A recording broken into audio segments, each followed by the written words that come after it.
I was on my way home from the notary's office, feeling pretty good about telling my husband and mother-in-law that my grandmother had left me 3 apartments and a cabin. But as soon as I walked through the door, I heard my mother-in-law and husband's voices and decided to listen in. I froze, horrified by what I heard. The phone rang right as Keisha Vaughn Hayes finished the latest design mock-up for a client. It was an unfamiliar number. She frowned, but answered anyway. "Good afternoon. This is Keisha Vaughn Hayes." "Yes, I hear you." "My name is Olivia Jane. I'm an assistant for the attorney, Vera Nicole Covington. You need to come to our office regarding the estate of your grandmother, Lydia Stephen Hayes." Keisha froze, the phone pressed against her ear. An estate? Her grandmother had passed away 4 months ago, back in February. The funeral had been modest, just her and the neighbors from the rundown apartment complex where her grandmother had lived her whole long life. What kind of inheritance could there possibly be? "I'm sorry, are you sure? Grandma Lydia had practically nothing, just a single room in a shared apartment." "Ms. Hayes, I can't discuss the details over the phone. You need to come in person with your driver's license. We're open until 6 o'clock. You can come by today." "Okay, I'll be there in 1 hour." Keisha hung up and stared into space. What was going on?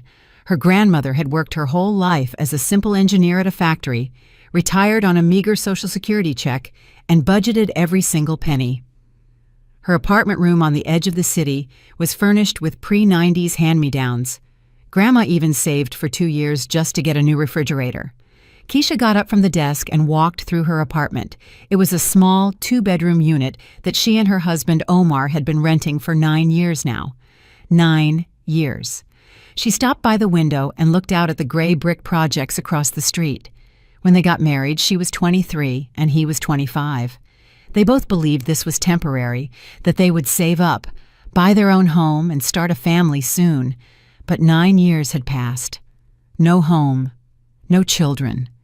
Instead, they had Omar's mother, Vivian Marcia Hawthorne, who had been living with them for the last 5 years after her hair studio allegedly burned down and she was left without an income. "Temporary, of course," Keisha muttered. "Everything is temporary." Keisha shook her head to clear her thoughts. "I need to get to the attorney's office and figure this out." She quickly changed her clothes, grabbed her bag, and left the apartment. On the way to the law office, her memory betrayingly brought up snippets of conversations with her grandmother. Keisha had last visited her in November, 3 months before Lydia Stephan quietly passed away in her sleep. Grandma was sitting in her worn armchair by the window, knitting another scarf, looking at her granddaughter with faded blue eyes, and suddenly she asked, "Keisha, are you the mistress of your own home, or just a guest?" "What?" Keisha didn't understand. "In that apartment where you live, do you feel like it's yours, or are you just passing through?" Keisha laughed it off, dismissing the question and saying something about it being the home she shared with Omar. Grandma shook her head, but didn't push it, continuing to knit. Even earlier that summer, when Keisha came to help her sort through some old belongings on the balcony, Grandma suddenly brought up the subject of her mother-in-law. "That Vivian of yours, she's been with you a long time, 5 years now. Grandma, remember I told you? Her studio burned down, she didn't have insurance, she lost her income, she had to move in with us." "And when will she move out? Once she's back on her feet? She's working at another salon now, saving up for a new place." Grandma scoffed. "She's been saving for 5 years, and she'll be saving for 5 more. People like that never save up, Keisha. They'll always find a reason to stay." "Grandma, what are you saying? She's Omar's mother." "That's why I'm saying it." Keisha hadn't understood back then. She even felt hurt, thinking her grandmother was just getting old and cranky. But now, sitting on the city bus and looking out the window, she remembered the sad tone with which Lydia Stephan had spoken those words. There was no malice in it, only sorrow. The Covington Law and Estates office was located in a tall, downtown office tower. Keisha rode the elevator to the 3rd floor and found the right door. The plaque read, V.N. Covington, Attorney at Law. The assistant, Olivia Jane, a woman in her 50s, wearing a sharp business suit, greeted her warmly and led her into the office. Vera Nicole Covington was a tall, gray-haired woman with intelligent brown eyes. She shook Keisha's hand and invited her to sit down. "Keisha, I understand this may be a surprise. Your grandmother, Lydia Stephan Hayes, drafted a will 2 years ago. According to her last wishes, all of her assets passed to you." "The room in the shared apartment? You mean just that?" Vera Nicole smiled. "Not only that. Please take a look at these documents." She opened a folder and began to lay one document after another onto the desk. Keisha looked at the stamps, signatures, and numbers, unable to believe her eyes. A certificate of ownership. A one-bedroom condo in the North End, 450 square feet. Another certificate? A one-bedroom condo in the downtown district, 410 square feet. The third, a one-bedroom condo in the West Side, 380 square feet. And finally, a cabin plot with a house 50 miles outside the city on a quarter-acre lot. This is some kind of mistake," Keisha gasped. "Grandma didn't have that kind of money. She counted every penny her whole life." "That's exactly why she was able to acquire this property," Vera Nicole gently replied. "Lydia Stephan started buying real estate 30 years ago, back in the 90s when prices were low. She bought the first condo with savings she collected since she was young. She then rented it out, saved the income, and a few years later bought the second, then the third. She purchased the cabin plot most recently, 8 years ago." "But why did I never know anything about this?" "She wanted you to find out only after her passing. She said it would be better for you that way, that it would allow you to make the right choice." Keisha remained silent, processing the information. 3 condos, a cabin. Her grandmother had lived in a shared apartment, saved money on food, and mended old clothes, yet she owned 3 condos. All the condos were rented out, right? "Yes, the income went into an account, which also passes to you. It currently holds about $85,000. The last tenants moved out in January, shortly after Lydia Stephan's passing. The properties are now vacant." $85,000. Keisha grasped the edge of the table. She felt lightheaded. "Would you like some water?" the attorney asked, concerned. No, I'm fine. It's just too much of a shock." Vera Nicole nodded with understanding. Lydia Stephan was an extraordinary woman, focused and far-sighted. She came to me 2 years ago when she drafted the will and explained everything in detail. She said her granddaughter needed a foundation so that no one could ever break her spirit. "A foundation?" Keisha echoed. "Yes, and she also asked me to give you this." The attorney took a sealed envelope from her desk drawer. On it, in shaky handwriting, was written, "For Keisha. Open after the documents are finalized." Keisha took the envelope. The paper was thick and slightly yellowed. Her hands trembled. "You can read it now or at home, whatever is more comfortable," Vera Nicole said. "I'll prepare the certificate of entitlement to the estate. There will be a formal fee to pay, but everything else is already ready." Keisha nodded. Her fingers tore the envelope open. Inside were several handwritten pages, her grandmother's familiar handwriting. "My dearest Keisha, if you are reading this, I am no longer with you. Don't cry, darling. I lived a long life and am leaving peacefully, knowing I did everything I could for you. You are probably in shock now by what you've learned. 3 condos, a cabin, money in the bank. You are wondering why I kept it secret, why I lived so modestly if I had all this. I will answer you. I didn't want anyone to know too soon. People change when they smell money, even the closest ones. Keisha, I watched you all these years. I saw you get married, glowing with happiness. I saw how you slowly faded, becoming quieter, less noticeable. Remember 3 years ago when you were offered the job as creative director at that big company? Great salary, career growth. You turned it down. You said Vivian was sick and you needed to stay home to help her. A month later, I happened to see an announcement in the paper. Your mother-in-law was opening a second hair studio location. What sickness, Keisha? Remember when you stopped hanging out with your friends? You said Omar didn't like you staying out late, but he himself went out every Friday night to the pool hall until midnight. Remember you wanted to take those advanced training courses in New York City? Vivian threw a fit, saying you were abandoning your family. You stayed. I saw all of it. I kept silent because I knew. If I said anything, you wouldn't believe me. You would defend your husband and your mother-in-law. You would say I was old and didn't understand anything. But now you have something that gives you a choice. The 3 condos, the cabin, the money. It's not just real estate, Keisha. It is your freedom.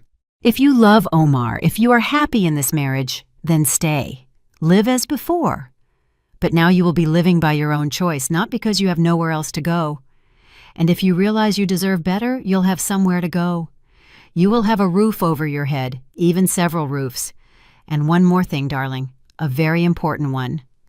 After you find out about the inheritance, the people around you may change. There might be strange conversations, requests, or propositions. If you hear anything unpleasant or frightening, don't rush to react. Don't scream, don't cry, don't accuse. Listen first. Let people finish talking.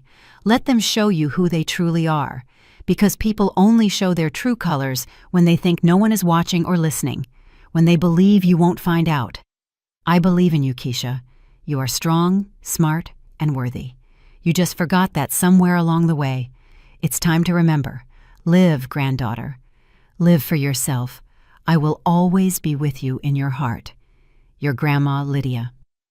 Keisha finished reading the letter, and silent, hot tears ran down her cheeks. She sat in the armchair opposite the attorney, clutching the written pages, and for the first time in many years, she felt something shifting inside her.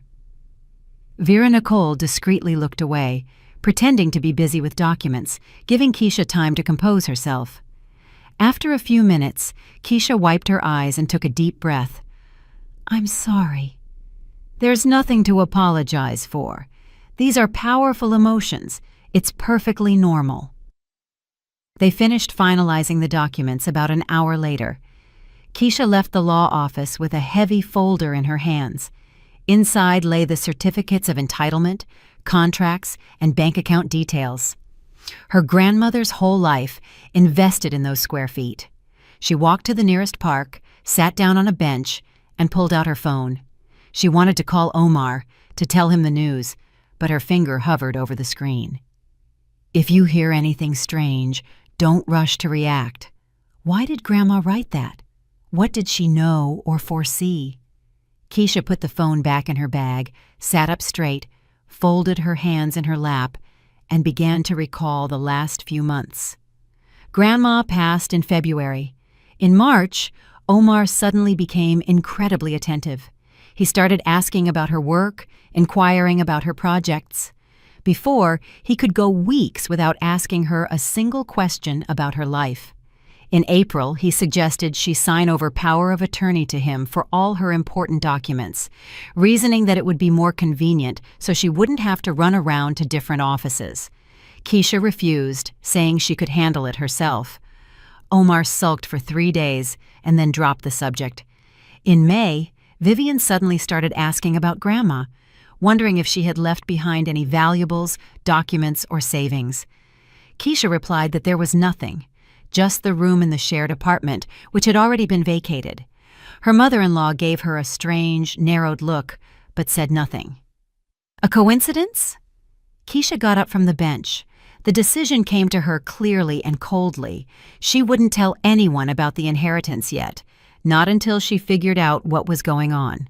Grandma was a smart woman. If she gave a warning, there was a reason for it. She got home at the usual time, around 7 in the evening. Omar and his mother were in the kitchen eating dinner.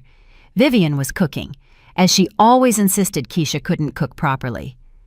"Where have you been?" Omar asked without looking up from his plate. "Out on business, handling documents." "What documents?" "Work stuff, a new client contract." Omar nodded, losing interest. Vivian slid a scrutinizing glance at Keisha, but also remained silent. Keisha went into the bedroom, closed the door, sat on the bed, pulled the folder from her bag, and stared at the certificate of ownership. 3 condos, a cabin, $85,000 in the bank. She had a choice. For the first time in 9 years of marriage, a real choice. She hid the folder in the farthest drawer of the dresser, under a stack of old sweaters. Tomorrow, she would find a more secure place. For now, it could stay there. The evening passed as usual. Omar watched basketball. Vivian talked on the phone with a friend. Keisha sat at the computer finishing up her client project. They went to bed at 11 o'clock. Omar habitually hugged her, burying his face in her neck. Keisha lay awake, staring into the darkness, thinking about her grandmother, the letter, and the words that now hammered in her head like a bell. People only show their true colors when they think no one is watching. She turned onto her side and closed her eyes. Tomorrow would be a new day. Let's see what it brings. Friday morning started normally. Omar left for work at 8 o'clock and Vivian at 9 o'clock. Keisha was left alone at home. She worked remotely, keeping a flexible schedule. She sat down at her computer, opened her email, wrote to a client that the project was ready, and sent the files. Then she started a new task, but couldn't focus. Her thoughts kept returning to yesterday, to Grandma's letter, to the inheritance. At 11 o'clock, Keisha stood up from her desk and walked through the apartment. She peeked into Vivian's room. The bed was neatly made. On the nightstand was a stack of glossy beauty magazines. On the wall were pictures of Omar at different ages. Not a single photo of her and Omar together, as if the daughter-in-law didn't exist. She went out, closed the door, walked to the kitchen, poured herself some water, and sat at the table looking out the window. She needed to go see the condos, the 3 that now belonged to her, to check their condition. Maybe tomorrow she would go to one of them, the one in the North End. But at that moment, the front door slammed shut. Keisha flinched and turned around. Who was that? Omar was at work until 6, and Vivian was at the salon until 7. She silently got up, went into the hallway, and listened. Voices were coming from her mother-in-law's room. 2 voices, a man and a woman, Omar and Vivian. But why were they home? Why weren't they at work? Keisha froze against the wall. She was about to go in and ask what was wrong, but then she heard a phrase that made the blood run cold in her veins. Her old lady died 4 months ago. I checked the records through Lisa at the city clerk's office. She owned 3 condos, 3 plus that cabin plot. She was renting out all of them. Can you imagine the kind of cash flow that was moving through there? It was Vivian's voice, sharp and satisfied. Keisha pressed her back against the hallway wall. Her heart was pounding so loudly she thought they would hear it. Seriously? Omar's voice responded. 3 condos? I thought she was broke. Keisha never said anything because your little fool didn't even know herself. That Lydia had been saving up in secret her whole life.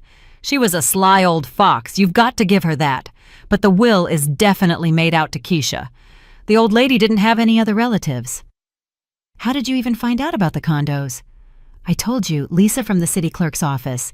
We went to school together. I give her a free manicure and she slips me the information. Convenient setup. A pause. Keisha heard someone walk across the room and the floorboards creaked.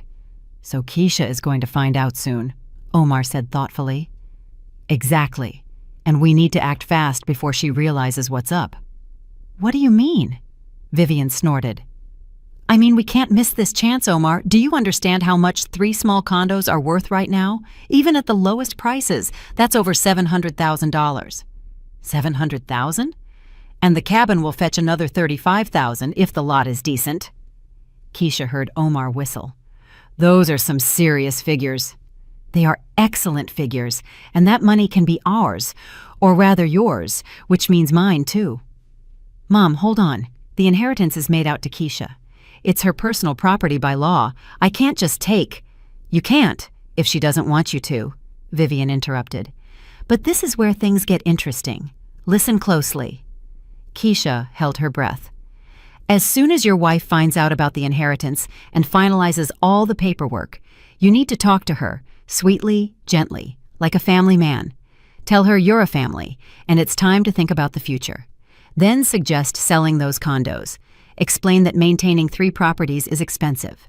taxes, utility bills, repairs. But if you sell them, you can invest the money in a business. Like you've always dreamed of opening that auto body shop, right? Well, yeah, I have. So tell her that you need startup capital for your own business, that with your manager's salary, you'll be living in a rental until you're old. But if you open a business, you'll have decent money, stability, and you can finally have children. She won't want to sell, Omar countered uncertainly. They're grandma's condos. There are memories there. She will, if you pressure her right. You know your wife. She's weak-willed, compliant. She always does what she's told. You just have to present it the right way. Keisha stood in the hallway, feeling a coldness spread inside her. Weak-willed, compliant. That's what her mother-in-law thought of her. And the most frightening thing was that Omar wasn't disagreeing. But what if she still refuses? He asked. Then push the children angle. Keisha wants a baby, I know she does. You two have been discussing it for years. Tell her you can't have kids in a rental. You need your own place. Let her sell at least one condo. Use that money to buy a bigger 2 or 3 bedroom place. Naturally, you'll put it in your name. In my name, Omar repeated. Of course. You're the husband, the head of the family.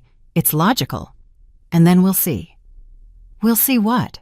Vivian paused. When she spoke again, her voice was cold and calculating. We'll see how life unfolds. If Keisha is obedient and invests in the family properly, you can keep her. But if she starts acting up, being stubborn, well, in a year or so, you can file for divorce. Once the money is invested in the business, it will be impossible to prove anything. Keisha clamped a hand over her mouth to stifle a cry. Mom, are you serious? Divorce? So what? Omar, look at the truth. You married her 9 years ago because she was convenient, quiet, calm, not a troublemaker. But she's nothing special, not vibrant, uninteresting. And what good is she? She works remotely. She earns peanuts. She barely keeps up with the house. I've been living with you for 5 years, and I do more housework than she does. Keisha closed her eyes. She contributed 38% to the family budget. 38%. And Vivian didn't pay any rent or buy groceries. She only cooked sometimes, and only when she felt like it. Mom, this all sounds kind of low, Omar mumbled. Low? What's low? Feeding a parasite for 8 years? That's not low. She lives in this apartment, uses everything, but what's her contribution? Nothing. You and I work and earn money, and she sits at the computer drawing little pictures. Well, she's a graphic designer. That's her job. Job. It's called freelancing. That's not a job. It's messing around. Normal people work stable jobs, not browsing the internet. Keisha clenched her teeth. She had worked as a designer at a major company until Vivian moved in. Then her mother-in-law orchestrated an entire campaign saying Keisha should be home to support the family, not hanging out at the office. Omar supported his mother. Keisha quit and went freelance. She thought it was temporary. 5 years passed. Listen to me, Omar, Vivian continued, her voice adopting soft, manipulative tones. I'm not thinking about myself. I'm thinking about you. You're smart, talented, but without startup capital, you'll work for someone else your whole life. And now fate is giving you a chance. You just need to use it right. What about you? What about me? I'm your mother. I invested in you my whole life, taught you, raised you, got you on your feet. When your father left us, who raised you? Me? Alone. I opened the studio so I could give you an education, so you wouldn't lack anything. Mom, what does that have to do with this? It has everything to do with this. Now it's my turn to get a return. My studio burned down 5 years ago. I was left with nothing. Do you think I enjoy living in your 2-bedroom rental? I want to open a new studio, a good one, a big one. And this money from the condos is our chance, yours and mine. So you want us to sell Keisha's condos and invest the money in your studio and my auto body shop? Exactly. You'll open the shop and I'll open the studio. We'll both get back on our feet. And Keisha? Well, she can be happy that she contributed to the family business. Omar was silent. Keisha braced herself, expecting him to object, to tell his mother that this was wrong, that you couldn't treat a wife like that, but he said something entirely different. How do I convince her to sell all 3 condos? Maybe she'll want to keep one for herself. Something inside Keisha snapped. He agreed. Just like that, he didn't even argue much.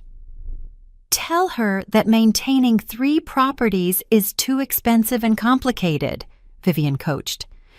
That it's better to sell everything and use the proceeds to buy one big condo for the 2 of you, a 3 or 4 bedroom. Naturally, you'll put it in your name. You're the husband, after all.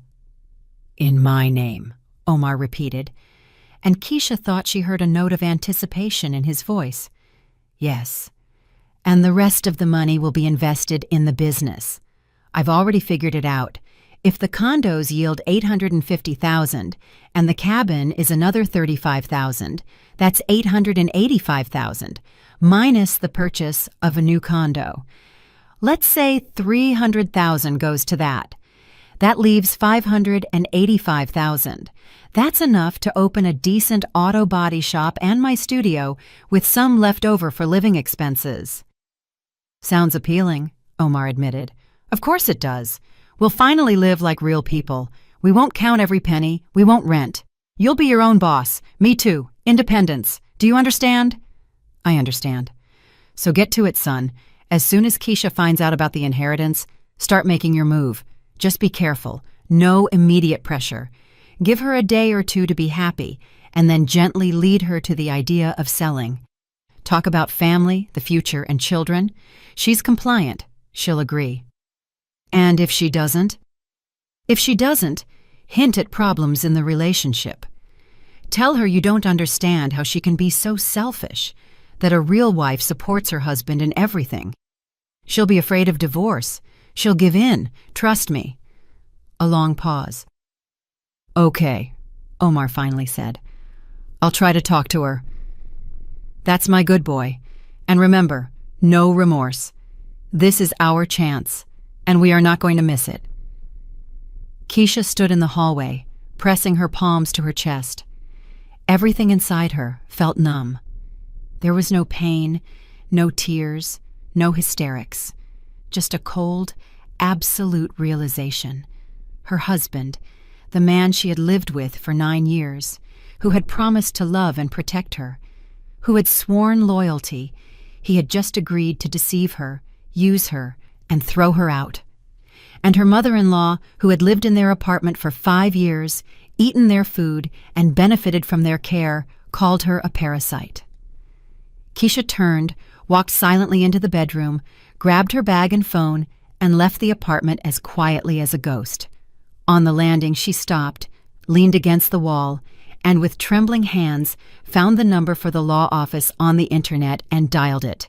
Good afternoon, Covington Law. Vera Nicole, hello. This is Keisha Hayes. We finalized the estate yesterday. Yes, Keisha, hello. How can I help you? Could you recommend a good family law attorney? I need an urgent consultation.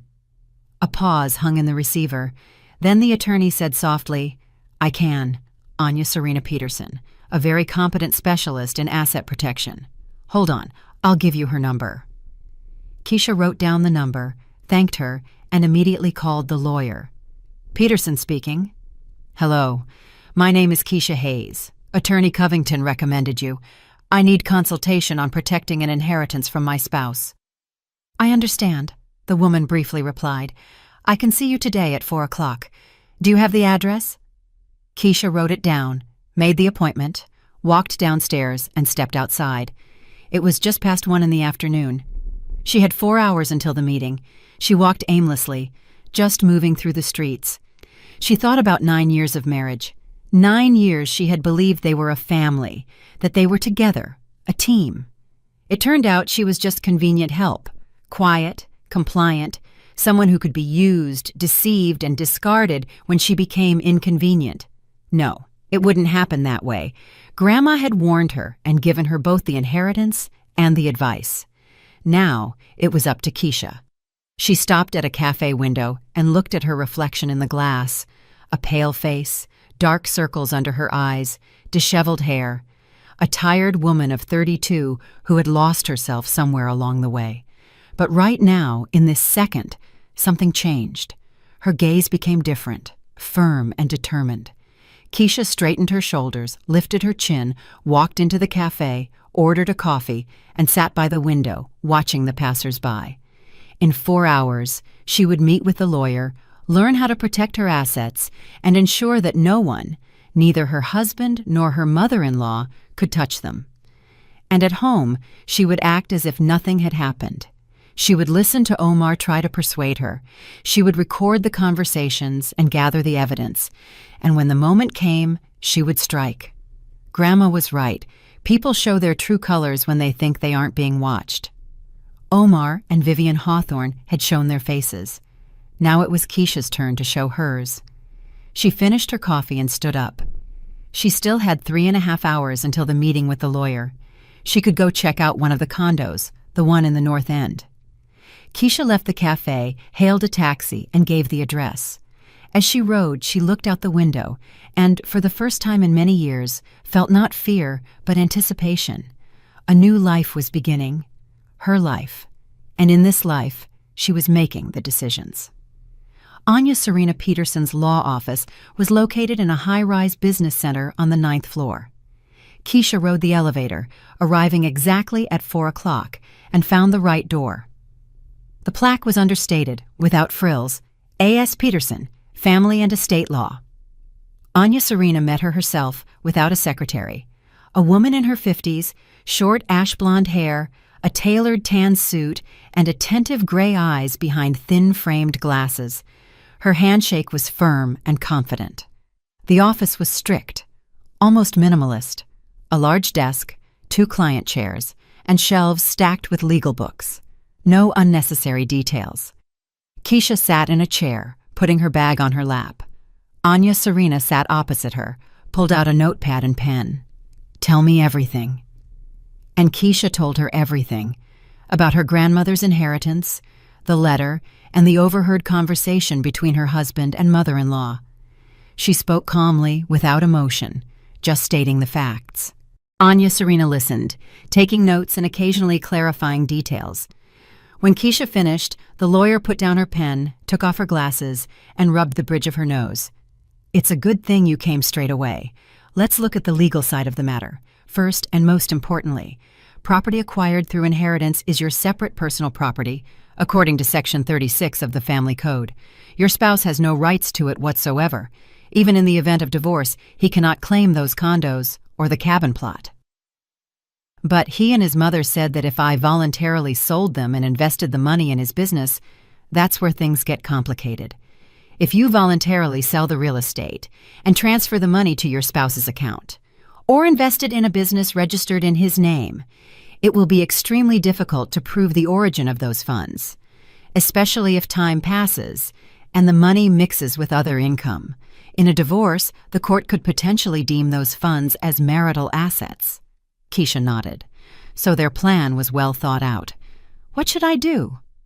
Anya Serena put her glasses back on and picked up her pen.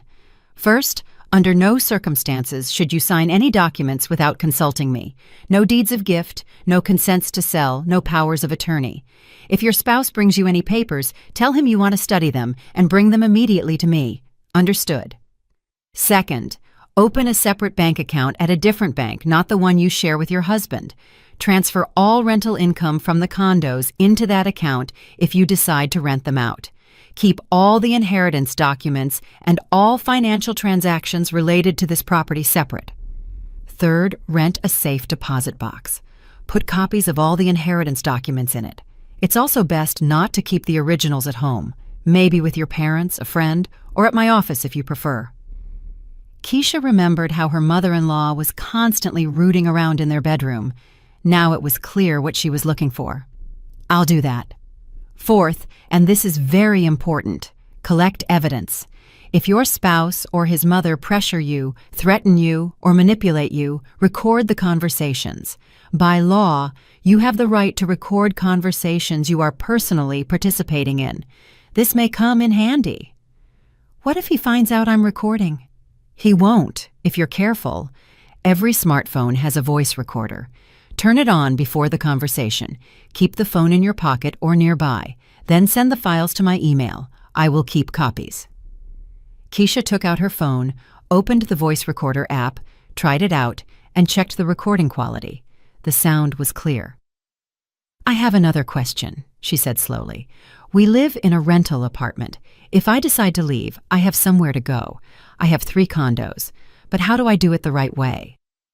Anya Serena looked at her intently. Are you considering divorce? I'm considering all options. The lawyer nodded. Wise. Good. Listen, if you decide to file for divorce, you can file the petition through me. I will prepare all the documents and submit them on your behalf. Your husband will only find out when he receives the summons. You don't have jointly acquired property. You have no children. That means the divorce could be fast. 1 month, 2 months, tops. And he won't be able to claim the condos? No, I repeat, the inheritance is your separate property. The only risk is if significant marital funds were invested in the properties during the marriage for capital improvements that substantially increased their value. But that would need to be proven, and it only concerns genuinely large investments. So if I do a cosmetic renovation on one of the condos so I can live there, that doesn't count? No, that doesn't count. Routine maintenance and minor repairs are considered normal property upkeep. Keisha took a deep breath and exhaled. A plan was beginning to form in her head. One more thing, Anya Serena added. If you decide to move into one of the condos before the divorce, be aware that your spouse might try to move in with you. By law, spouses are obligated to live together. You can deny him access, but that could complicate the divorce process. It's better to finalize the divorce first, then move, or move quietly without advertising it, and file for divorce immediately. Understood. They talked for 40 more minutes, discussing all the details, nuances, and possible scenarios. Anya Serena gave Keisha her business card with her cell phone number. Call me any time if the situation escalates, and keep me informed. Send me recordings of any conversations to my email. I wrote the address on the back of the card. Keisha thanked her, paid for the consultation, and left the office with a clear head and a definite plan of action. Her first stop was a bank branch she hadn't used before. She opened a personal savings account in her name and requested a bank card be delivered to the address of one of her grandmother's condos, the one in the North End. Then, she rented a safe deposit box at the same bank and placed copies of all the inheritance documents in it, which she had prepared in advance at a copy center. She decided to keep the originals with her for now, but not at home. She would take them to her friend Maria, whom she had known since college, tomorrow. It was already 7 o'clock in the evening when Keisha returned home. Omar was sitting in the kitchen, looking at his phone. Vivian wasn't there. She was probably still at the salon. "Where were you?" he asked, not looking up from the screen. "I met with a client. We discussed a new project." "Uh-huh." He didn't even ask for details. Keisha used to be hurt by such indifference. Now, she felt only cold relief. Fewer questions, less lying. She went to the bedroom, changed clothes, turned on her computer, and pretended to work. In reality, she was making a list of things she needed to gradually remove from the apartment: documents, photographs, Grandma's jewelry, her favorite books, and clothing. Nothing big, nothing noticeable, a little bit every day. Vivian returned around 9 o'clock. Keisha heard her talking to Omar in the kitchen. Their voices were muffled, but their tone was distinguishable. Her mother-in-law was clearly nervous, talking quickly and disjointedly. Omar answered briefly, trying to calm her down. Keisha got up, walked to the door, and listened, but she couldn't make out the words. They were speaking too quietly. No matter. Soon, they would start acting openly, and then she would record everything. The following days were spent in careful preparation. Keisha went to the condo in the North End and inspected it. It was a small one-bedroom on the 5th floor of a modest brick building. The condition was acceptable. Grandma's tenants had been neat. It only needed a cosmetic refresh, some wallpaper patching, painting the walls, and replacing a couple of electrical outlets. She found a contractor and arranged the renovation. The workers promised to finish in 2 weeks. She paid them using the $85,000 from her grandmother's account. At the same time, she began moving her belongings out of the rental apartment. She packed them in large bags, telling Omar and Vivian she was taking them to the dry cleaner or lending them to a friend. They didn't even notice. She took the items to the condo in the North End and stored them in the closet. A week passed. Keisha continued to act normally. She worked at her computer, prepared dinners, and watched TV with Omar in the evenings. She never mentioned the inheritance. She saw how nervous Omar and his mother were, how they exchanged meaningful glances, and how Vivian was staying out late more often after work, then whispering with her son in the kitchen for hours. On the 8th day, her mother-in-law couldn't take it anymore. In the evening, when the three of them were sitting in the kitchen for dinner, she suddenly put down her fork and looked at Keisha. "Keisha, your grandmother? Did she leave you anything? You know, after she passed?" Keisha slowly looked up from her plate and looked at her mother-in-law, calm and unemotional. "I don't know. No one has called." "Strange," Vivian drawled. "Usually relatives are called to the attorney's office if there's a will." "Maybe they will call someday. It's been quiet so far." "But it's been 4 months. So what? Maybe there are some bureaucratic delays. I'm not a lawyer. I don't know how it works." Omar joined the conversation. "You could call the law office yourself, find out. Maybe there's something." "Why?" "If they need me, they'll find me and call." "Look, Omar, I really don't want to think about this right now. Grandma just passed away. It's hard for me. Let's change the subject." She lowered her eyes to her plate and continued eating. Vivian and Omar exchanged a quick glance. Keisha saw it out of the corner of her eye and barely suppressed a smile. They were confused. Their source at the city clerk's office assured them there was a will, but Keisha was silent. Either she really didn't know or she was hiding something, and they couldn't figure out what was happening. After dinner, Keisha heard them whispering in Vivian's room again. This time she cautiously approached the door, turned on the voice recorder on her phone, and pressed her ear to the crack. Maybe Lisa was wrong? That was Omar's voice. She wasn't wrong. I saw the printout myself. It clearly stated 3 real estate properties in the name of Lydia Stephen Hayes will made out to Keisha Vaughn Hayes. Then why is she quiet? Does she really not know, or is she suspicious of something? Suspicious? Of what? I don't know. Did she somehow figure us out? How? We were talking quietly then. She was at work. Are you sure? I think so. Yes, I checked. She wasn't home. Fine, we'll stick to the plan. If she knows about the inheritance, or if she finds out, she'll slip up eventually. The main thing is not to push too hard, or we'll scare her off.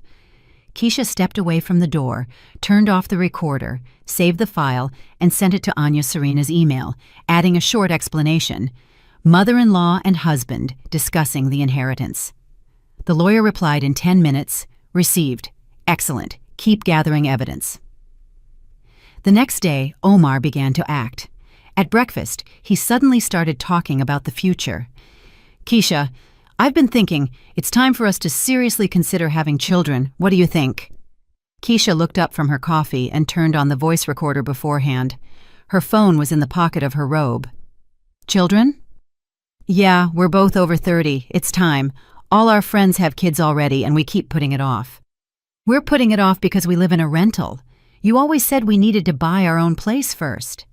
Exactly. That's why I'm thinking, maybe it's time to get serious about this. We don't have the money for an apartment.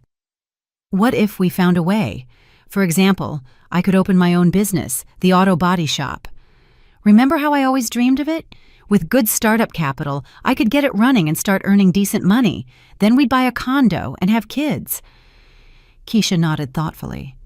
Sounds good, but where would the startup capital come from? Omar hesitated. Well, we could take out a loan with crazy interest rates. No, thank you. Then maybe we could save up somehow? We'll be saving for 20 years. Omar frowned, clearly expecting a different reaction. He was waiting for Keisha to bring up the inheritance herself if she knew about it, but she remained silent, calmly finishing her coffee. "All right, we'll think about it some more," he mumbled. Keisha nodded, stood up, and took her cup to the sink. Omar watched her with a puzzled look. Conversations like this repeated every 2 or 3 days. Omar would bring up children or the apartment or the business. Keisha would listen, nod, and agree that it would be nice, but she never once mentioned the inheritance, and she recorded the conversation every time. Vivian also began to act, but her methods were cruder. She started being openly rude. One evening, when Keisha was making dinner, her mother-in-law came into the kitchen, tasted the sauce, and made a face. "Too much salt again. Don't you have any taste buds?" "I think it's fine." "It's fine for someone who can't cook. Step aside, I'll finish it." Keisha stepped away, not arguing or snapping back. She simply walked out of the kitchen, leaving her mother-in-law to finish dinner. In the past, she would have been hurt and upset. Now, she felt nothing but cold relief. Vivian could be rude all she wanted. It would end soon. A few days later, Vivian walked into the bedroom Keisha shared with Omar without knocking. Keisha was sitting at her computer, working. "Keisha, I need to talk." "I'm listening." "You know, my friend offered me a room in her apartment. It's cheaper than here. I was thinking, maybe I should move out." Keisha turned around and looked at her mother-in-law. She stood in the doorway, arms crossed over her chest, with a challenging expression. "Whatever you want, Vivian, that's your decision." "Well, I just realized that you and Omar are cramped, and I'm in the way here." "You're not in the way." "Yes, I am. And besides, you've been married for 9 years. It's time you had your own place. It's awkward living in a rental with your husband's mother, isn't it?" Keisha remained silent, watching her mother-in-law, waiting for the continuation. "So I was thinking, maybe it's time for you to move out? Rent a bigger apartment without me? Or better yet, buy something." "With what money?" "I don't know. Save up. Take out a loan. Omar wants to open a business. Maybe he'll succeed. Or maybe you have some options." There it is. The pressure is starting. Keisha turned back to her computer. "Vivian, if you want to move, then move. No one is keeping you. But Omar and I are staying here for now. When we have the money to buy a place, we will. Until then, we're renting, and we're fine with that. Now I need to work. Excuse me." The mother-in-law stood there for a moment, then abruptly turned and left. Keisha heard her room door slam shut. That evening, she listened in on their conversation again. Vivian was furious. "Is she stupid or what? I hinted so directly, and she had zero reaction." "Mom, maybe she really doesn't know anything. It can't be. 4 months have passed. Attorneys are obligated to notify heirs. She knows. I'm sure of it. She's just hiding it." "Then what should we do?" "We need to push harder. Tell her straight up. I want to start a business. I need money. If you have any options, speak up." Omar mumbled something vaguely. Keisha turned off the recorder and sent the recording to the lawyer. 2 more weeks passed. The renovation in the North End condo was finished. Keisha went, accepted the work, and the condo felt cozy and fresh. She brought in bedding, towels, and dishes. She bought necessary small items at the store: shampoo, soap, laundry detergent. She stocked the refrigerator with groceries. The condo was ready to live in. Meanwhile, her relationship with her mother-in-law had completely broken down. Vivian stopped hiding her hostility. She was rude at every opportunity, making nasty remarks and provoking conflicts. One morning, Keisha found her favorite mug, a gift from Grandma, broken in the sink, shattered. "Vivian, do you know what happened to my mug?" "It fell. I was doing the dishes. It slipped. It's too bad, but it's just a mug. Buy a new one." "It was a gift from my grandmother." "So what? Dead people don't need mugs." Keisha stopped at the kitchen doorway and looked at her mother-in-law with a long, cold stare. "Vivian, I live here because this is my husband's rental. If you have a problem with living together, you can move out yourself. No one is keeping you." The mother-in-law turned crimson. "How dare you? I'm Omar's mother." "And does that give you the right to be rude?"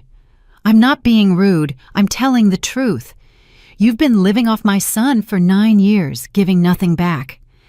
I contribute almost 40% of the family budget. You contribute nothing. So who's living off whom? Vivian opened her mouth, closed it, found nothing to say, turned around, and flew out of the kitchen, slamming the door loudly.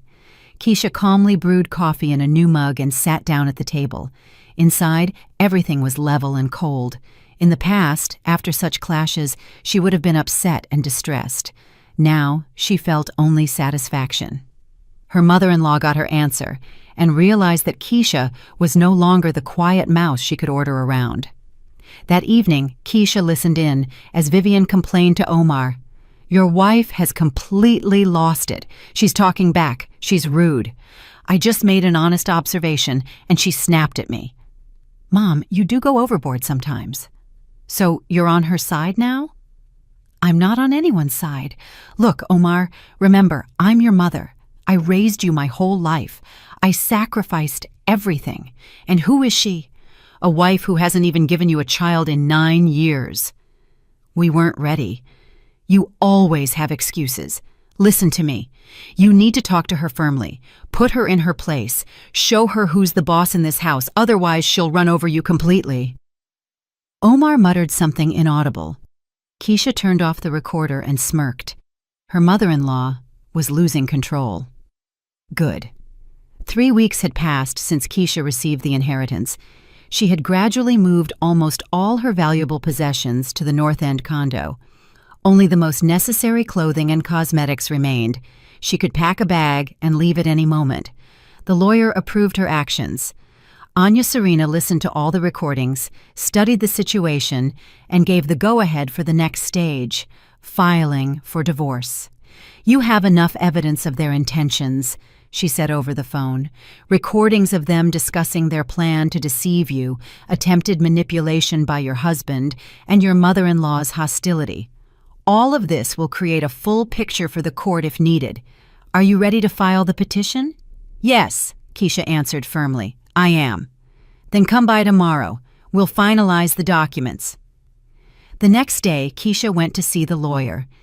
They drafted the petition for dissolution of marriage and gathered all the necessary documents. Anya Serena promised to file them with the court at the start of the following week. Omar will receive the summons about a week after filing, most likely on Thursday or Friday, the lawyer explained. "You will have time to prepare for his reaction. I'm ready." "Are you sure you don't want to move out right away? You could do it before he receives the summons. Fewer conflicts that way." Keisha thought about it, but decided to stay. "No, I want to see how they react when they find out. I want to see their faces." Anya Serena nodded with understanding. "That's your right. Just be careful. If you feel threatened, leave immediately and call me." Keisha returned home in the evening. Omar was sitting on the sofa watching television. Vivian wasn't there. He looked at her strangely, scrutinizing her. "Something's different about you." "What's different?" "I don't know. You're just different. You used to be softer. Now you're so cold."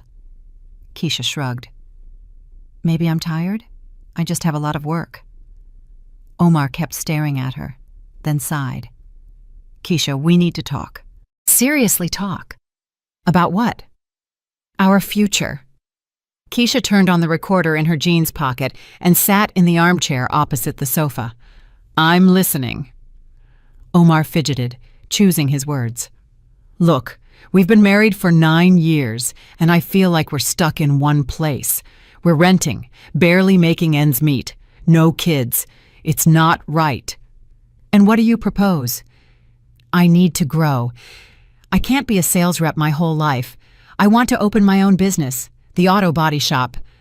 I know the business. I have the experience and the contacts. I'm confident it will work, but I need startup capital." "How much?" $5 million minimum. $10 million is better. For renting the space, buying equipment, and covering employee salaries for the first little while." "Where would that kind of money come from?" Omar looked at her expectantly. "I thought maybe you had some ideas, some options." "What options? I don't have that kind of money." "What about your grandmother? Did she leave you anything? There it is, the direct question. Keisha paused, looking at him, then slowly said, Omar, I need to think about our future. His face brightened. He clearly took this as agreement. That's what I'm talking about. Let's think together as a family. If Grandma left you something, this is our chance. I said I need to think, Keisha interrupted. Give me some time. How much time? I don't know. A week. 2. Omar nodded, satisfied. Okay, think about it. Just don't take too long. Opportunities don't last forever. Keisha stood up, went to the bedroom, closed the door, turned off the recorder, and sent the file to the lawyer with a comment. Husband directly asks about the inheritance, trying to manipulate. The reply came instantly. Excellent. Hang in there. Everything is going according to plan. The next day, Saturday, Vivian staged what she called a family council. In the evening, after dinner, she solemnly sat Keisha and Omar down at the kitchen table and sat opposite them. So, she began with weight, we need to talk frankly, no holding back. Keisha looked at her calmly, hands folded on the table. The recorder was on. Keisha, the mother-in-law continued, did you receive an inheritance from your grandmother or not? A direct question, straight to the point. Keisha didn't rush to answer. She looked at Vivian, then at Omar. He avoided her gaze, nervous. Why are you asking? Keisha finally said. Because we are family, Vivian exclaimed. And if anyone in the family has an opportunity to help the others, they should do it. An opportunity to help? Yes. Omar wants to start a business. He needs money. If your grandmother left you something, it's our chance. Our chance? Of course ours. You and Omar are husband and wife. Everything one person has belongs to both of you. Keisha shook her head.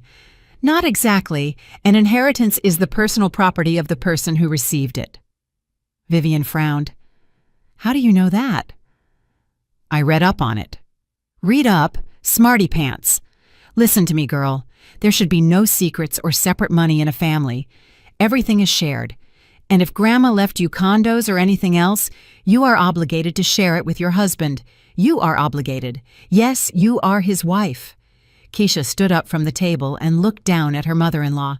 Vivian, I am obligated to no one, especially not you. Vivian shot up, purple with anger. How dare you speak to me like that? Calmly.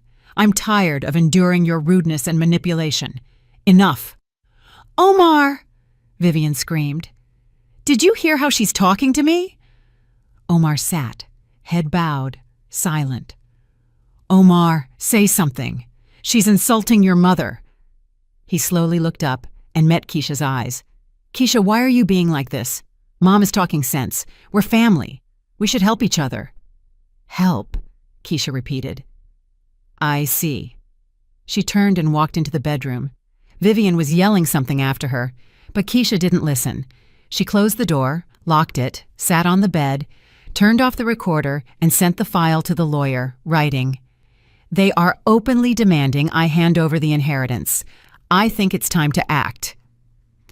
The reply came instantly. Agreed. I'm filing the divorce papers on Monday. Hang in there. Keisha lay down on the bed, staring at the ceiling. Beyond the door, her mother-in-law continued to scream. Omar was saying something, trying to calm her down. Just a few more days. Only a few days and everything would change. Grandma was right. People had shown their true colors, and now Keisha knew what to do. She closed her eyes and took a deep breath. Her chest felt calm and cold. Clear. The game was still on, and she was going to win. Keisha lay in the bedroom, listening as the voices outside the door finally died down. Vivian finally calmed down and stopped shouting. Omar said something to her, softly, soothingly. Then she heard footsteps, and the mother-in-law's room door slammed shut. Silence. Keisha looked at her phone.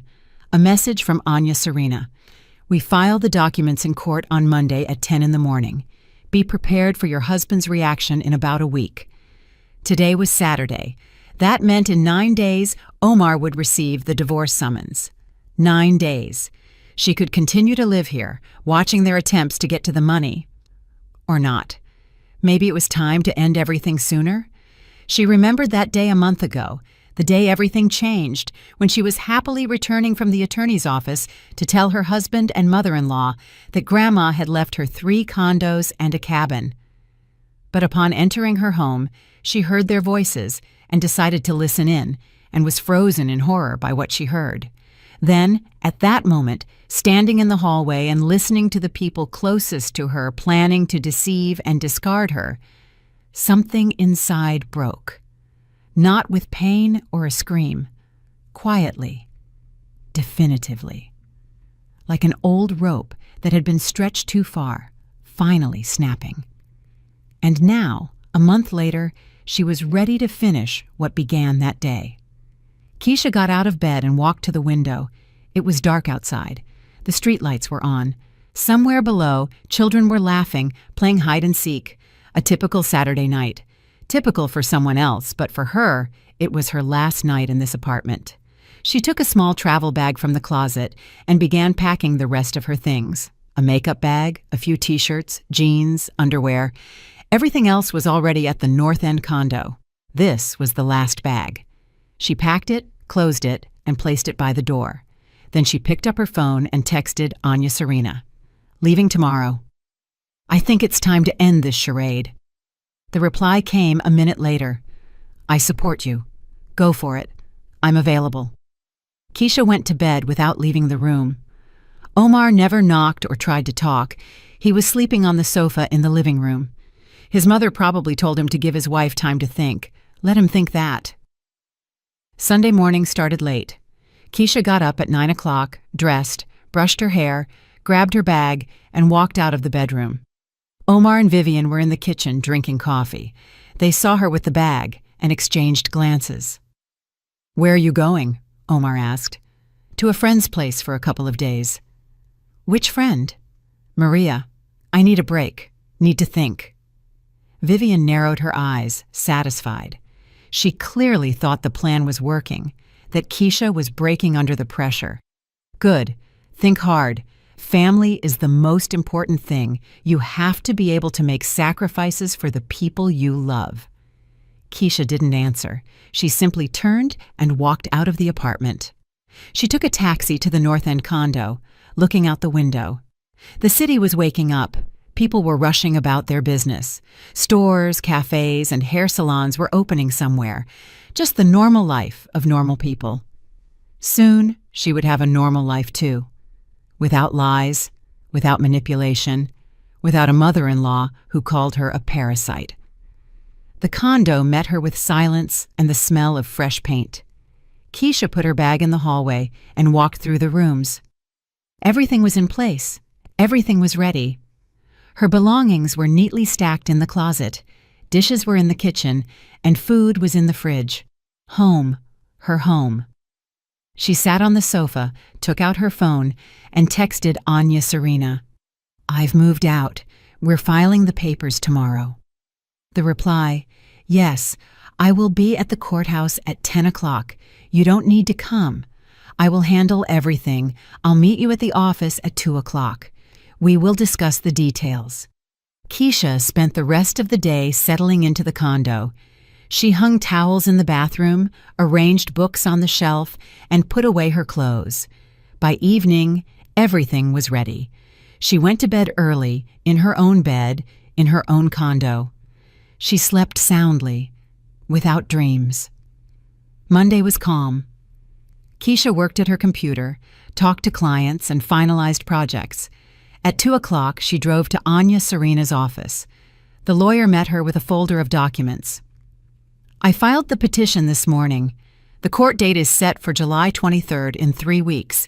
Your husband will receive the summons this week, most likely Thursday or Friday." "Okay. He will call and try to meet. What should I do?" Keisha thought for a moment. "I won't answer the phone. Everything I needed to say, I'll say in court." "A wise decision, but be prepared for him to try to come to you. Does he know the address of the North End condo?" "No, I haven't told anyone." "Excellent. That means it will be difficult for him to find you. Keep your phone on, though. If anything happens, call me immediately." They discussed the details of the upcoming court hearing, possible questions, and arguments. Anya Serena was confident in their success. You have no jointly acquired property, no children, no shared debt. The divorce will be a formality. The only thing your husband might try to do is drag out the process by requesting reconciliation. But the judge is unlikely to agree, given the circumstances. Keisha returned home and continued to work. Her phone was silent. Omar hadn't called or texted. He probably still thought she was at her friend's, thinking about their future. 3 days passed. Wednesday, Thursday. Silence. On Friday, around 11 o'clock in the morning, her phone was flooded with calls. Omar, 1, 2, 3, 5, 10 times. Keisha didn't answer. Then came the texts. Keisha, pick up the phone urgently. This has to be a mistake. I got a summons from the court. Did you file for divorce? Answer me. Keisha read the messages calmly, not replying. She blocked Omar's number, then she blocked Vivian's number, who also started calling. At 4 o'clock, Anya Serena called.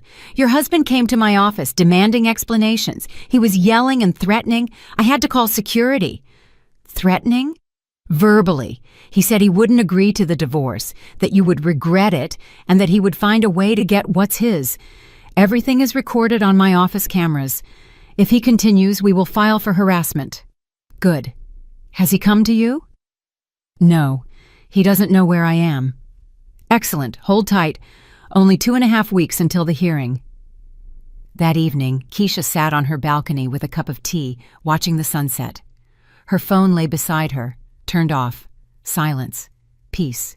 Somewhere in that rental apartment, Omar and Vivian were probably panicking, trying to figure out what happened, how Keisha found out, why she filed for divorce, and where she was now. Let them guess. A week passed. Keisha worked, met with clients, and walked around the city. She lived the normal life she hadn't lived for the last 9 years. No one controlled where she was, who she was with, or when she came home. No one was rude, pressured her, or manipulated her. Freedom turned out to be quiet, not loud, not dazzling, just a quiet, calm certainty that she belonged to herself. Omar kept trying to reach her from different numbers. Keisha blocked every new one. Then he started emailing and messaging her on social media. She didn't read them. She deleted them immediately. 3 days before the court date, a message came from Anya Serena. Your spouse filed a counterpetition for reconciliation. The court denied it. The hearing will proceed as planned. Keisha felt relieved. It would all be over soon. July 23rd was a hot day. Keisha woke up early, dressed in smart black slacks and a white shirt, pulled her hair back into a ponytail, and applied minimal makeup. She looked calm and confident. The court started at 11 o'clock. She arrived 20 minutes early and met Anya Serena in the hall. Ready? Yes. He's already here, with his mother. They're sitting in the corridor waiting.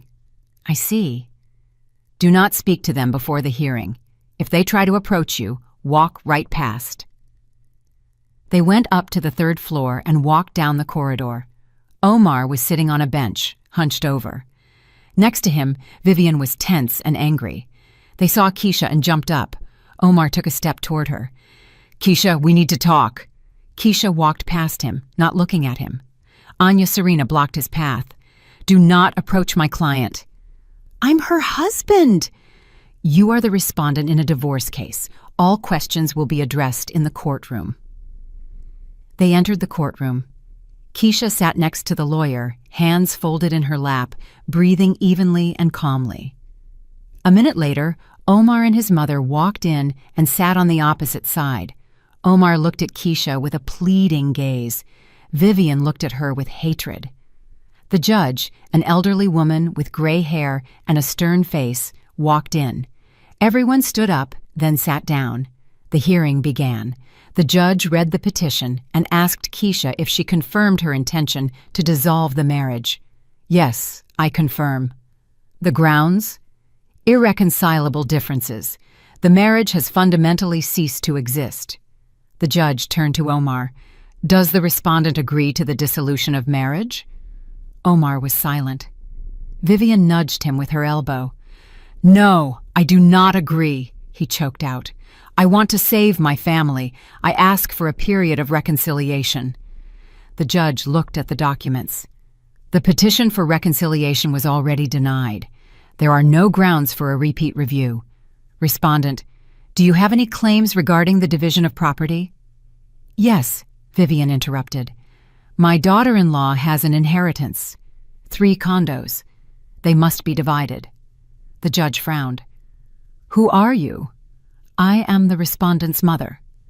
You are not a party to this case. Please remain silent or leave the courtroom. Vivian pressed her lips together but fell silent. The judge turned back to Omar. I repeat the question. Do you have any claims regarding the division of property? Omar looked at Keisha, then at the judge.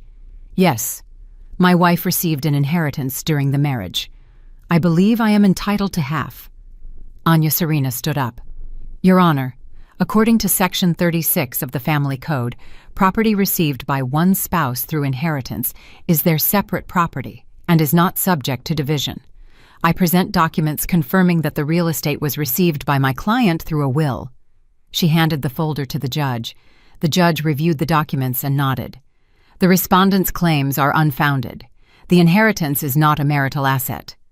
Omar turned pale. But that's not fair. I'm her husband. The law does not provide for the division of an inheritance between spouses, the judge stated curtly. Do the parties have any other claims? Marital property, debts, or loans? Anya Serena shook her head. No. The parties lived in a rental property, did not acquire joint property, have no children, and have no financial obligations to each other. Respondent, do you confirm this? Omar sat with his head down. He nodded. The judge made a note in the documents.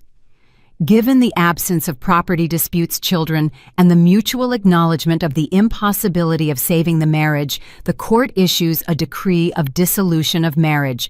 The decree will become final 1 month from the date of issue. Hearing adjourned. She struck the gavel. It was over. Keisha stood up, thanked Anya Serena, turned, and walked toward the exit. Omar jumped up and tried to block her way. Keisha, wait, we need to talk. She stopped and looked at him. For the first time in 3 weeks, she looked him in the eye. We have nothing to talk about. How can you say that? We were together for 9 years. We were. Now we're not. I don't understand what happened. Why are you like this? Why? Vivian rushed over and grabbed Keisha's arm. You ruined my son's life. You destroyed a family over some condos. Keisha quickly pulled her arm away. Don't touch me. What do you think you are? You think you're somebody now that you have money? Vivian, step away. The mother-in-law didn't back down. She stepped closer, raising her hand, trying to slap her. Keisha caught her wrist, stopping the blow an inch from her face, and squeezed hard. It hurts. If you touch me, I'm filing a police report. I have witnesses, and I have recordings of your conversations where you planned to defraud me. Just try it. Vivian snatched her hand back and retreated, her eyes full of hatred. What recordings? What are you talking about? Keisha took out her phone, opened the folder with the audio files, and found the very first one. She hit play. Vivian's voice came from the speaker. Her old lady died 4 months ago.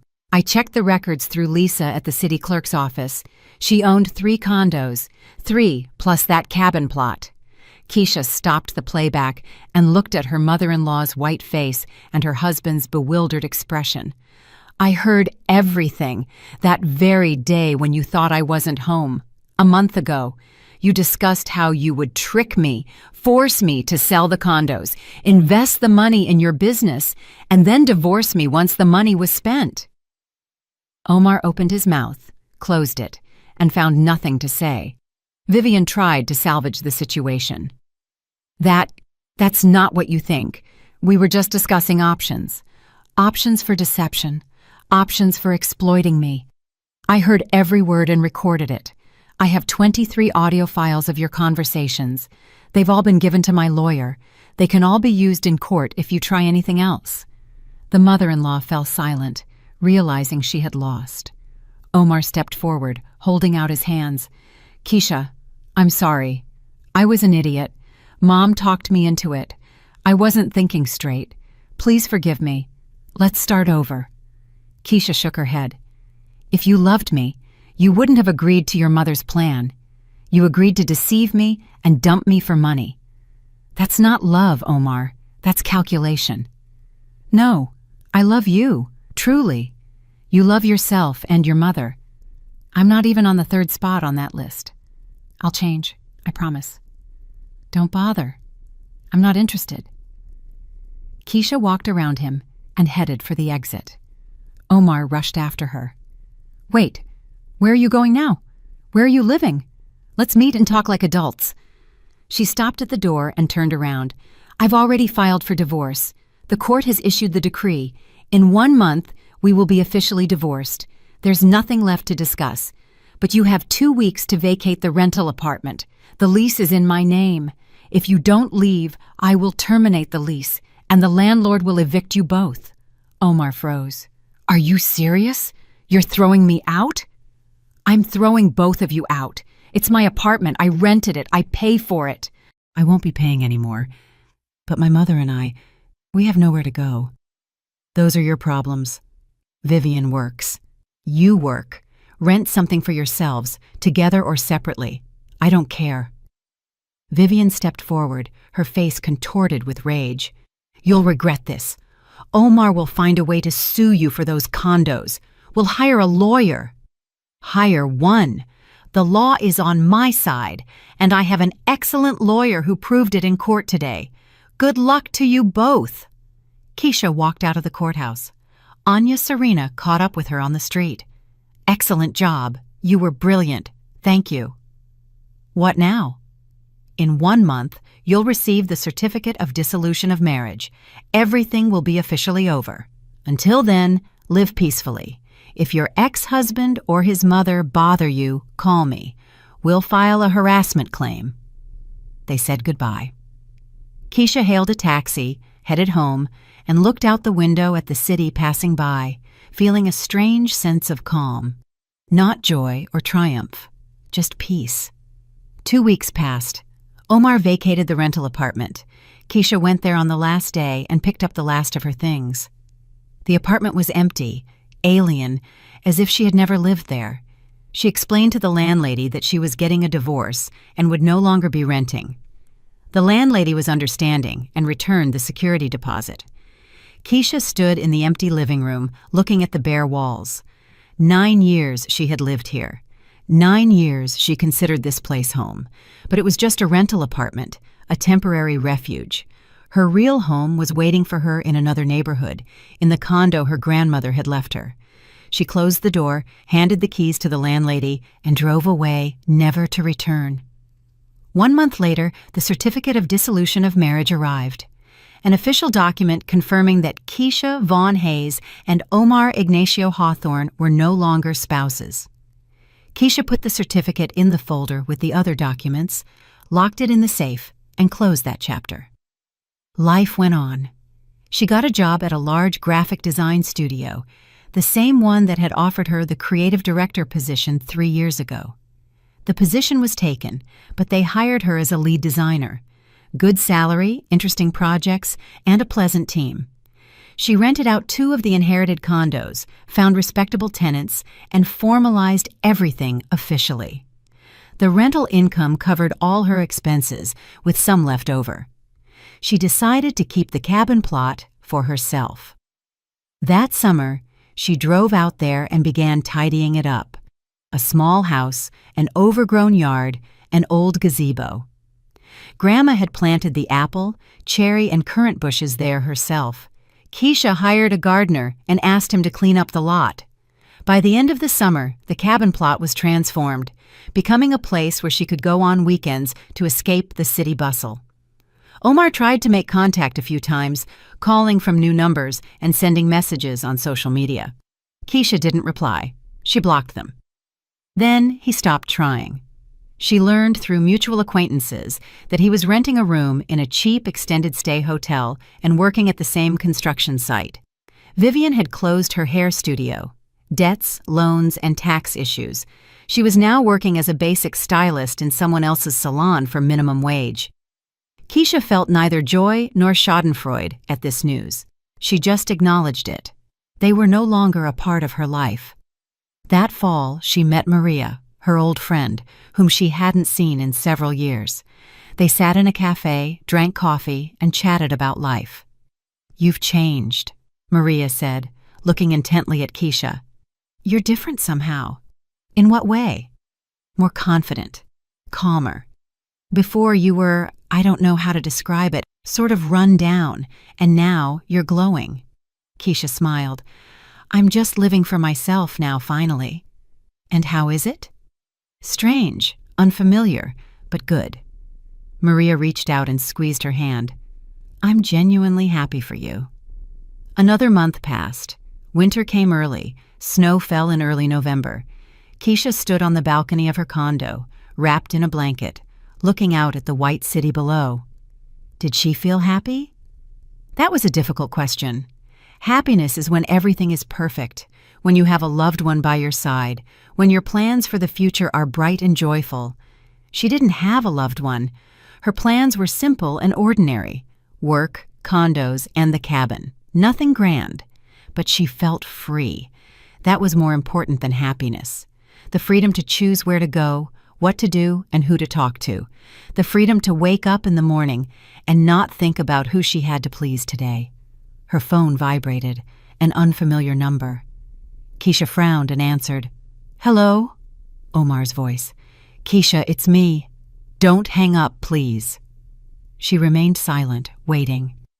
"I need to talk to you. I realize I was wrong, that I behaved like a total... Forgive me. Give me a chance to fix everything." Keisha looked at the falling snow.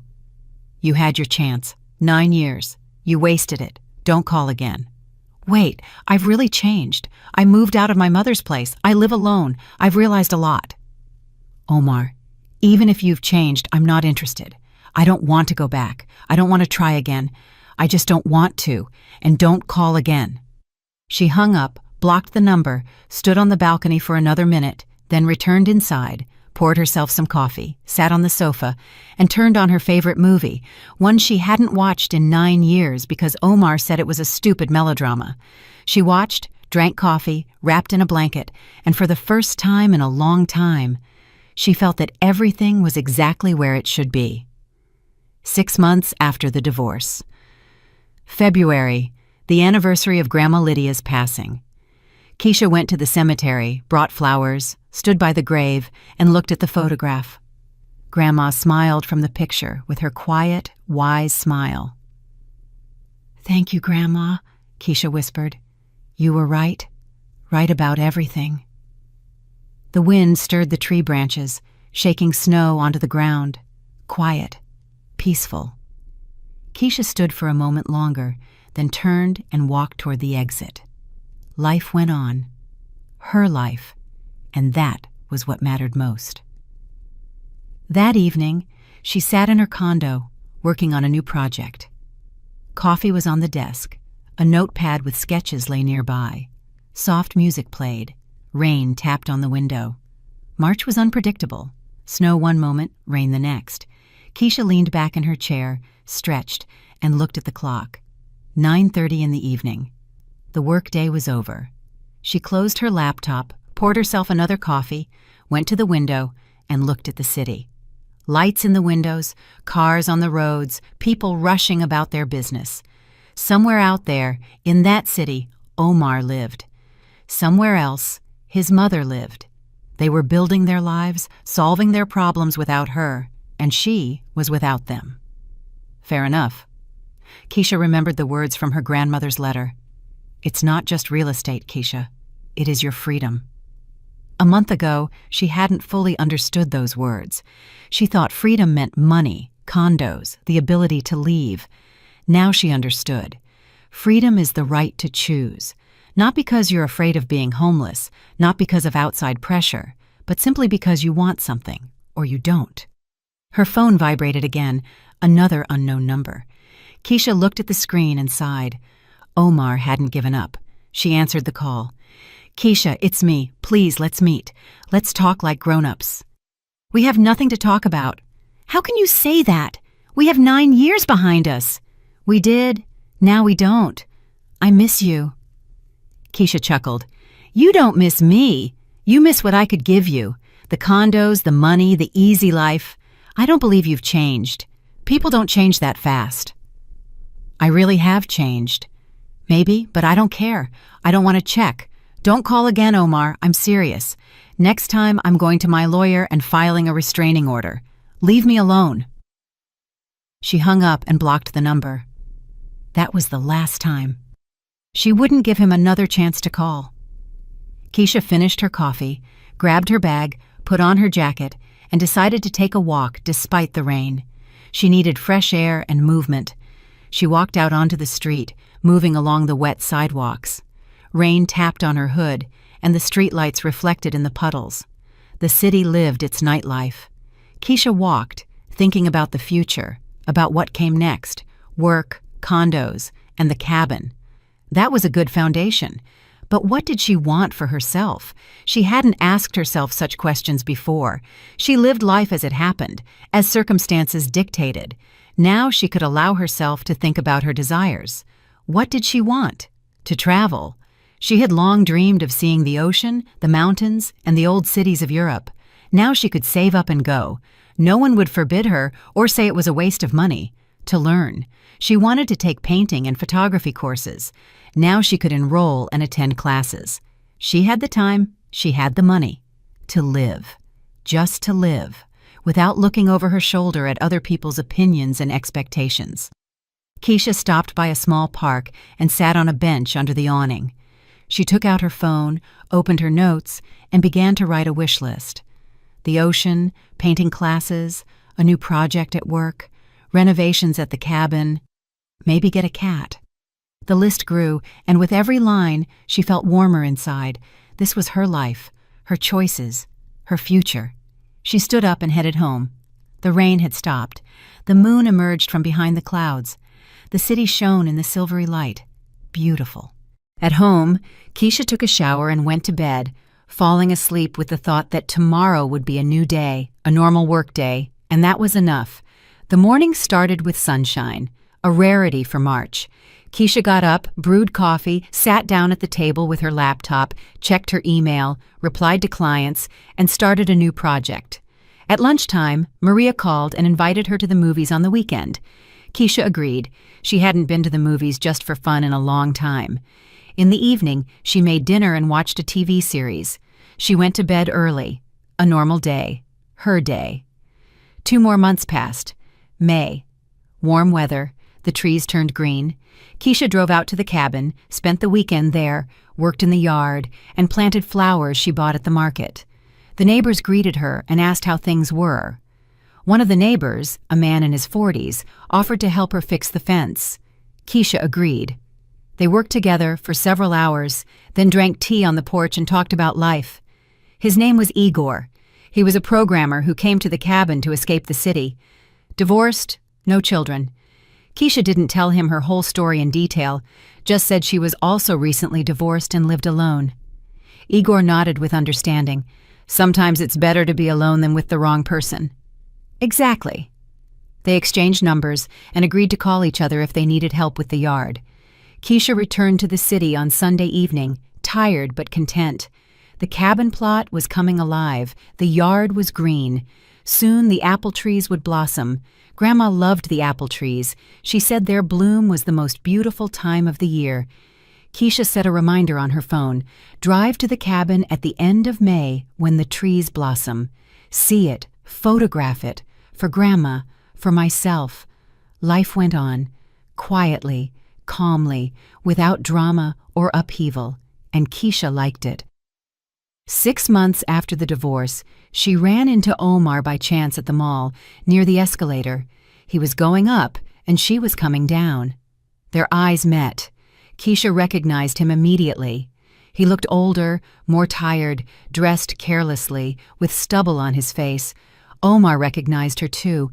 He opened his mouth, wanting to say something. Keisha looked away and continued down, not stopping or looking back. Omar didn't call out to her.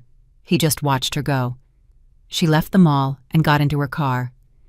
Yes, she had bought a car a month ago. A small used one, but hers. Convenient for driving to work and to the cabin. She started the engine, drove onto the road, turned on the music, and rolled down the window. The warm summer wind rushed into the car. The encounter with Omar caused no emotion, no pain, no anger, no regret. She had simply encountered an acquaintance from the past. The past remained where it belonged, behind her. Keisha drove home, thinking about her evening plans. She needed to finish a client project. Then she could read the book she had been putting off for a long time. Simple plans. Her plans. And it felt wonderful. 1 year after the divorce. Keisha marked the anniversary quietly, without fanfare. She bought herself a cake and sat on the balcony with a cup of coffee. A year ago, she stood in court and listened as the judge issued the divorce decree. Then she felt empty and cold inside. Now, she felt calm and warm. Life had settled down and found its rhythm. Work brought satisfaction and income. The condos were rented out reliably. The cabin plot had become her favorite place to relax. Igor, the cabin neighbor, had become a good friend. They called each other, sometimes worked on their lots together, and drank tea on the porch.